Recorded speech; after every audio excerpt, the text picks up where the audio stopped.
You have 3 days to sign the papers, or I go to the police and tell them you gave me that money for something illegal. That's what my own sister said to me. 6 months later, I emptied my life savings to save her from being homeless.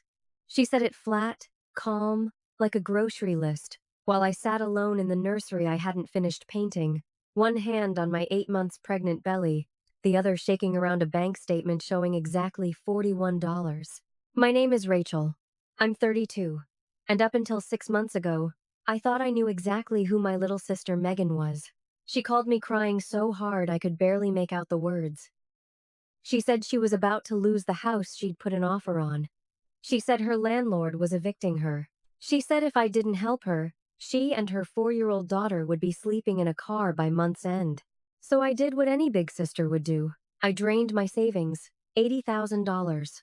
Every cent I'd built since I was 19. Working doubles, skipping vacations, telling myself, one day, this will matter. I wired it to her the next morning.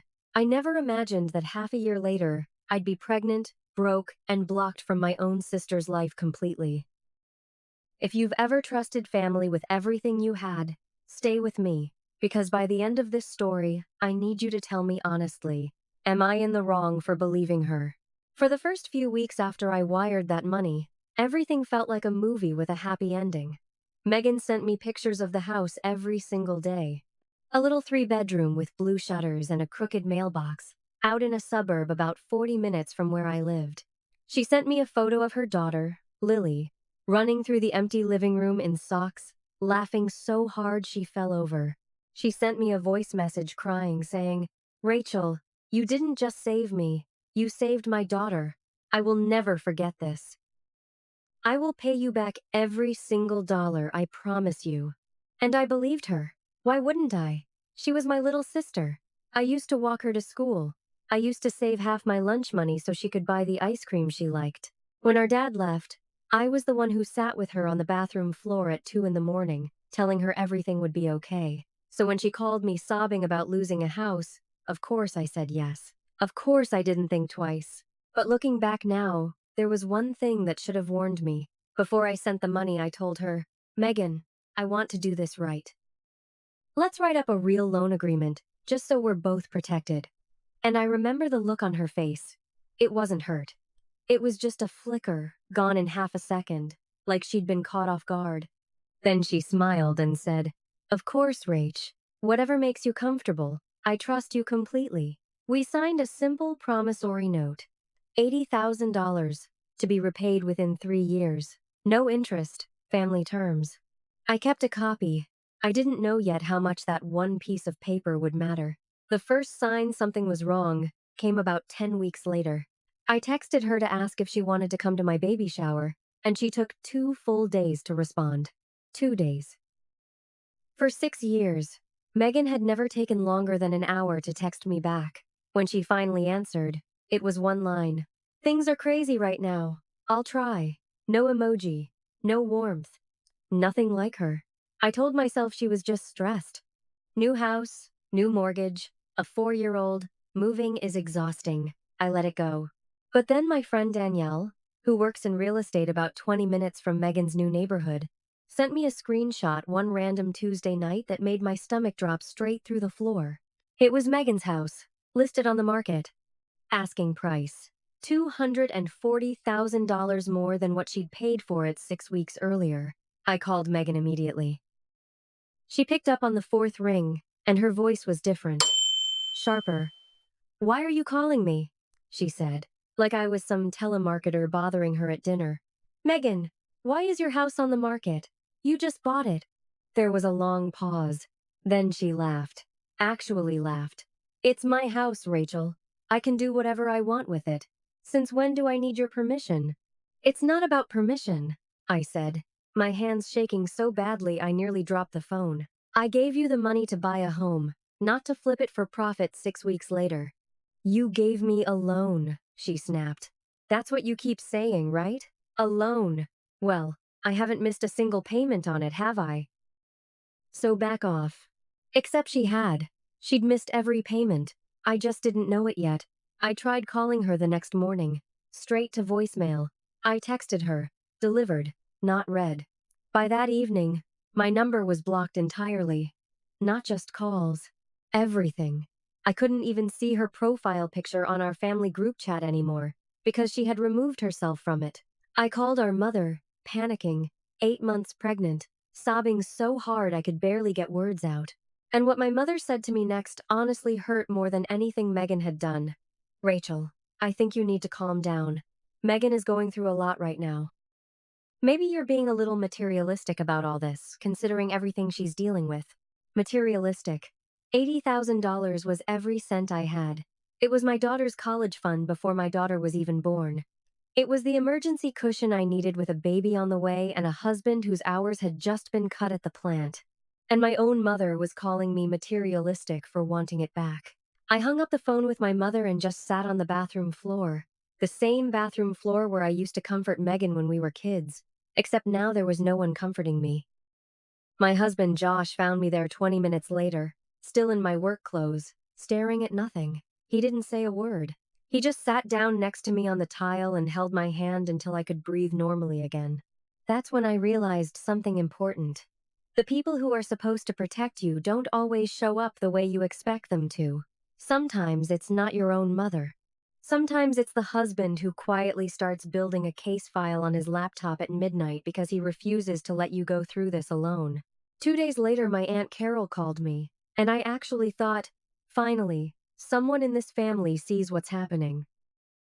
Instead, she said, Rachel, maybe it's a blessing in disguise.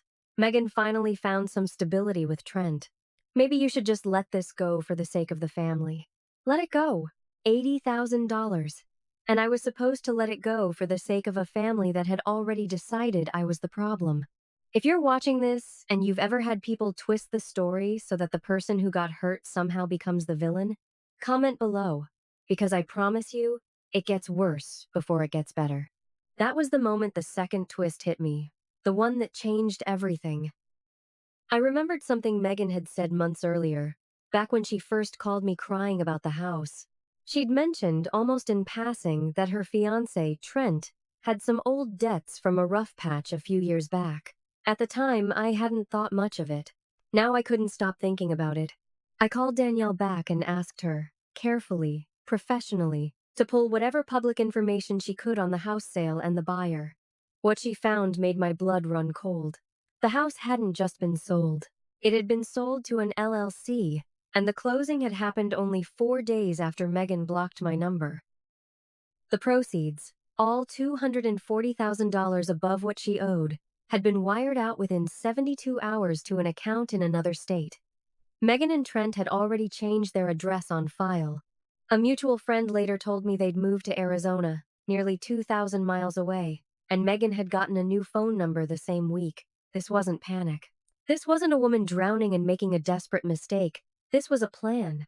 A calculated, patient, ice-cold plan. And I had funded every step of it with money I would never see again unless I found a way to fight back.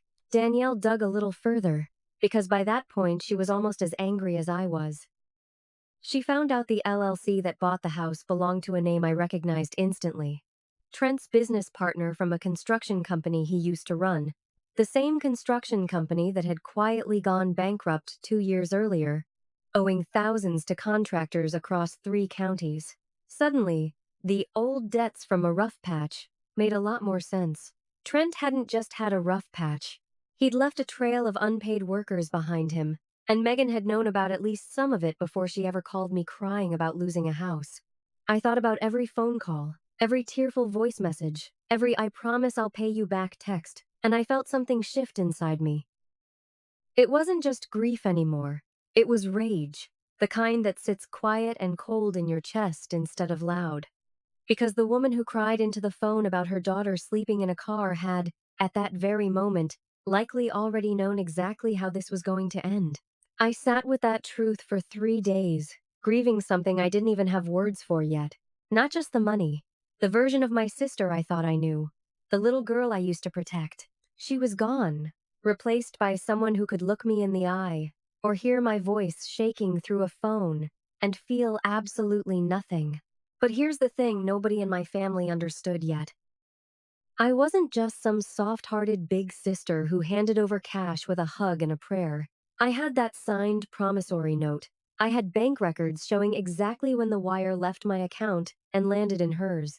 I had text messages where she promised repayment in writing. And most importantly, I had a cousin who happened to be a real estate attorney. And when I sent her everything I had, she went quiet for a moment and then said 4 words that changed the entire direction of this story. Rachel, we can move. There was a night, about a week after I found out about the house sale, when I couldn't sleep at all. I lay there with my hands on my belly, feeling my daughter kick, and I made myself a promise out loud, quiet enough that only Josh could hear it. She is not going to grow up thinking this is how family treats each other.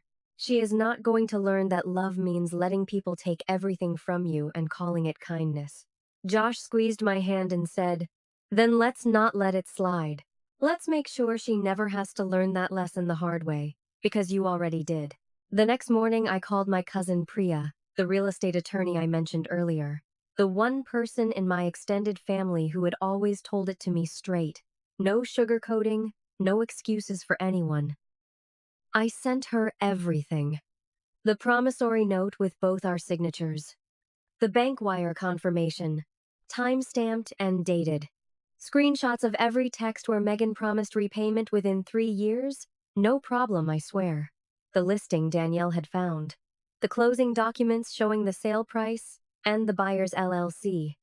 Even the voicemail where Megan, months earlier, said the words, "I will pay you back every single dollar, I promise you," in her own voice. Saved and backed up in 3 different places, because some instinct in me, even back then, told me to keep proof. Priya went quiet on the phone for what felt like a full minute while she scrolled through it all. Then she said something I will never forget. "Rachel, most people who get burned like this have nothing. No paperwork, no proof, just a broken heart and an empty bank account. You actually built yourself a legal case without even realizing it." For the first time in weeks, I felt something other than helpless. If you think that's the end of it, stay with me, because what happened next was something none of us saw coming, least of all Megan. Priya moved fast. Within a week, she'd filed a civil suit against Megan for breach of the promissory note, and she'd sent a formal demand letter to the address in Arizona that Danielle had helped us track down through the LLC paperwork. Because the note was signed, notarized, and backed by a clear paper trail of the wire transfer, Priya told me the case wasn't even close. "This isn't a family argument anymore, Rachel," she said. "This is a contract," and she broke it. 2 weeks after the letter went out, my phone rang from a number I didn't recognize. It was Megan. No apology at first, just panic. "You're really doing this? Suing your own sister while you're pregnant?" And for the first time in this entire story, I didn't cry. I didn't shake. I said, calmly, "I'm not suing my sister. I'm collecting on a debt from a woman who used me and blocked my number the second she got what she wanted." She didn't have a response for that. Faced with a judgment that would have frozen her and Trent's accounts and garnished future wages, Megan settled. It took 4 more months, but I got back every dollar of that $80,000, plus interest Priya had built into the settlement for good measure.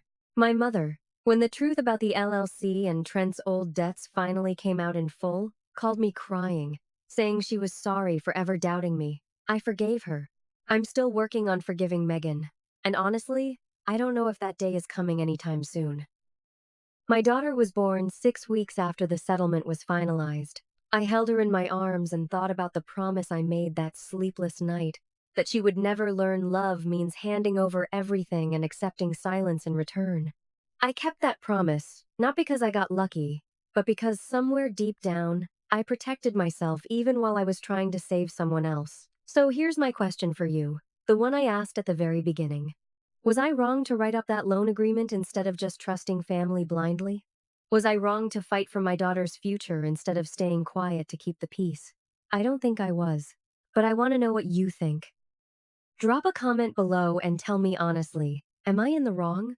And if this story meant something to you, hit subscribe, because there are so many more like it still to come.